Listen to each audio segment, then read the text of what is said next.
We're live again. Hey, good morning.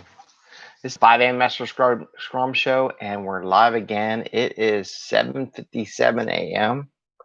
and a little later than normal because, as we've talked about before, trash day. It's usually Friday, but the city of Philadelphia is behind by a day. And we'll talk about that a little bit in a second as part of our episode. But did that, got all that going, fed the kids, That's what happens when you do a show later in the morning than not exactly at 5 a.m. in the morning.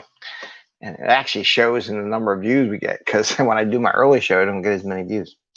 So this is 5am Mester Scrum Show. I am Greg Mester, Scrum Master and Agile Coach. And here we talk about Agile and Scrum in a tactical and practical way. And I share things I've seen and debates on LinkedIn and comments from people and coaching sessions and stuff like that, mentoring, and just stuff we see, questions people give us. So, but we do this so that you can get your stuff done, bring value to the workplace quicker, go home to your family and friends, have some fun, not work the 60, 80-hour work weeks, and enjoy life a little bit more. And that's why we do it, right? Get out of the cave. Everybody wants to work for crazy. I heard someone the other day talk about how this COVID and working from home is bleeding into everything. Well, Mike, stop it.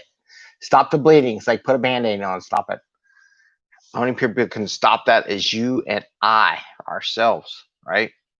So I'm going to start with the trash topic, and then I'm going to talk about this because the trash is interesting. It may not be interesting. I don't know.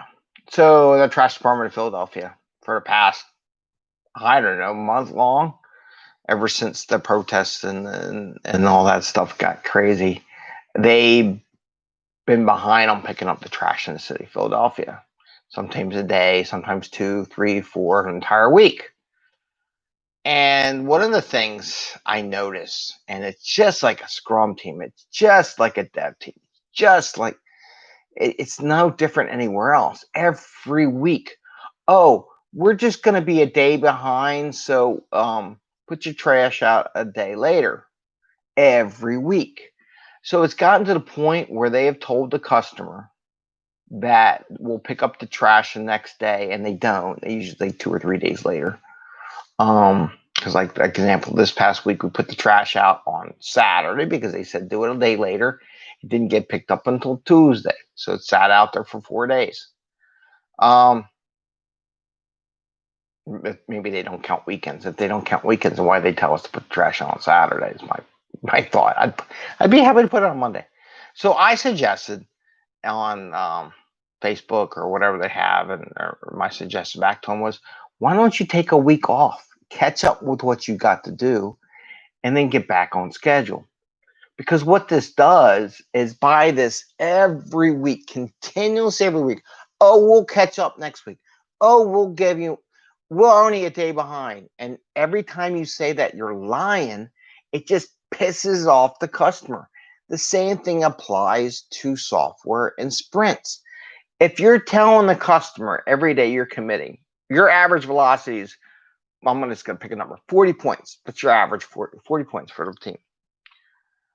But every time you're telling the customer you're going to do 45 or 50 points every sprint, all that does is piss off the customer.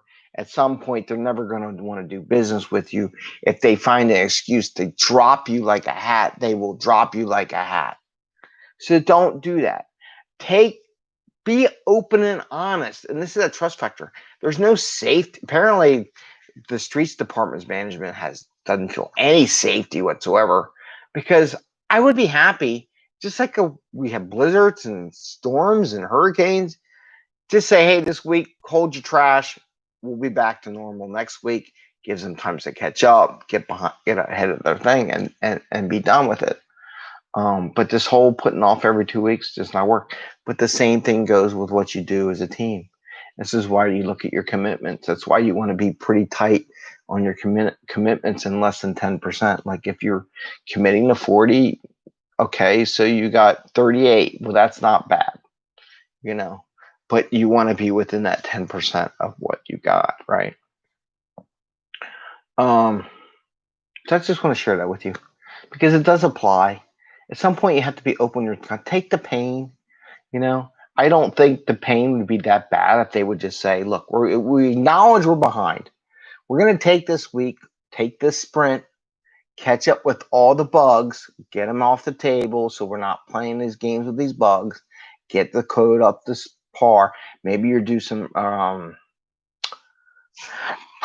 Refactoring the code, make sure you got some stuff going, maybe automate some things so that we don't fall behind like this. And and that's what that IP sprint's all about too, by the way, is to get all that automation that you figured. It would have been a lot easier if this was automated. It would have been a lot quicker.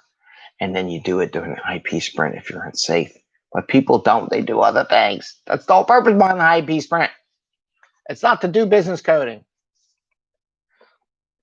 But, what are you going to do? Anyway, but that's what happens when you tell your customer. They just get pissed off at you. And sooner or later, they're going to fire your ass. It's truth. All right. So what is wrong with this conversation? So I'm going to share a conversation I had this week. I'm not going to name names or anything, but I'm just going to go with through the conversation. And as we hit some things is where I'm curious, and I'm going to pause a little bit and see if you can think what's going wrong in this conversation. So I have a Scrum Master, BA, product owners, RTs. We're talking about why a team could not make commitments. What we just talked about before. Why are you always a day behind? What's going on, right? So they can't make commitments. So here's the conversation.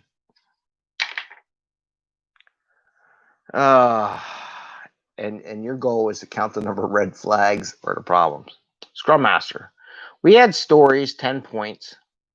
We looked at them. So they're in the middle of the sprint.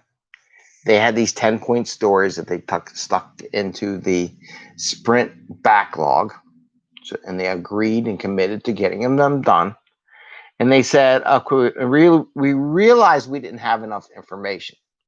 So they have a couple stories that are like 10 points each in the backlog. And as they started working the stories, they realized they didn't have any information that they really needed to do the job. Got it? Okay. So what is that a violation of? Definition of ready. So they took these stories on, but the stories really weren't ready, and they were large stories. If I had a large story, I would kind of look at it a little more because that was going to take a big chunk of my sprint anyhow. You got to really look at those large stories and say, do we have enough information to really do that?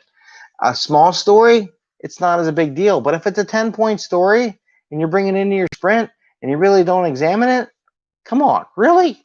So there's an example. One, they don't know what the hell's in the story. They committed to something. They violated their definition of ready, right? So here's the next part. So in the middle of the sprint, we decided to make these stories analysis stories so they can go get the data and make them a 3-point each story. So they go from 10 points. They've realized they have enough data. They turn them into, quote, analysis stories and then mark them down to 3 points. Okay, so I'm going to pause there. What just happened? Anybody know?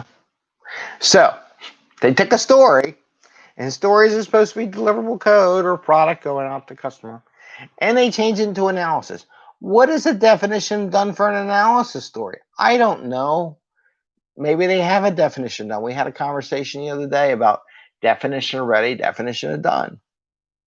You need a definition of done for every type of story you come up. So if you have a testing story, a dev story, and God forbid, an analysis story, then you need different definitions of done for those kind of stories so that we can all agree what the hell that means. I hate analysis stories, by the way. Sometimes they do them, and if that makes them happy, I whatever, right? So they created this analysis story, which we said is like, but then you don't deliver products. So that's one of the things problem, right? So they reduced the points to 3 points. Okay, fine. Okay. So here's where I came in. So I'm like, listen to this conversation. And I'm coaching, I'm sitting there. Sometimes you have to ask questions. I go, okay, So you took a couple 10-point stories and reduced them 3 points. Okay, so why didn't you go to the backlog and bring more work in, since you're clearly your team said they could do more? So the idea, what I was saying, is that they had a whole velocity. I'm just going to say it's like 60 points. Let's say it's 60 points. They just took two big 10-point stories, which reduced their 60 down to 40, and make them 3 points. So it made them down to 46. So it's down to 46 points. It was 60 points. Now it's 46 points. So I asked them, well, why can't you bring in work? So I'm fine. Okay, if this is what really happened, things don't. But your team thinks they could do more work. They committed to a velocity based on, quote, empirical data. I hope. I doubt it. They didn't do it. But if they did, they would say, okay, we could normally do 60. Okay, product owner, this really wasn't ready. Do you have something else in the backlog for much to bring? We want to bring it in and work it so we can maintain our velocity and our throughput. Scrum Master. Okay, so you see where my question is. Scrum Master. We can't. Me. Why? We have no backlog to pull from. That was the Scrum Master at the end. So they go to this whole thing when the stories aren't ready, right? And so they pull in these big 10-point stories because they made them 10 points because of the risk and unknowns. Apparently there were so many unknowns they didn't have enough information to actually do the story in the first place. So they had to develop an analysis story. So they cut from 10 points each to 3 points. I asked them if they can bring on more work in the backlog. The answer is no. Why? Because we have no backlog. So that goes to another thing. So in this little conversation of about 2 minutes, established all these issues with this team, right? And what's going on. I'm like, really? I just want to know sometimes, what are these people thinking, right? So it kind of leads, so there's no backlog, right? So they took these stories and they weren't ready. Why they do that? Because that's all they had.